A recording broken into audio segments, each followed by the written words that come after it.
Let's make the Cephalobite from the Kraken Rum.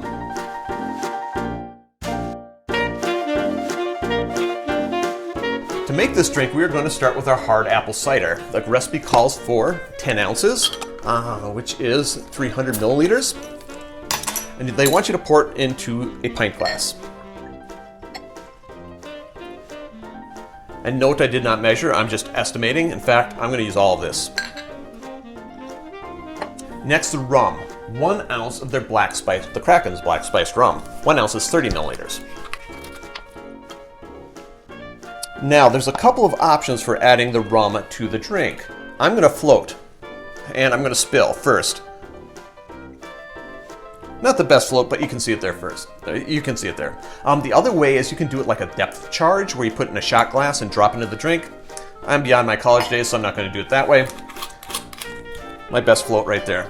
The other thing is that their website shows that there is ice in the glass, but the recipe does not call for ice. Add ice if you like, especially on a warm day. Ice might be nice, but there's a garnish, and that's going to be a lemon wedge. And that's it. The Cephalobite from Kraken Rum. Drink with good spirits.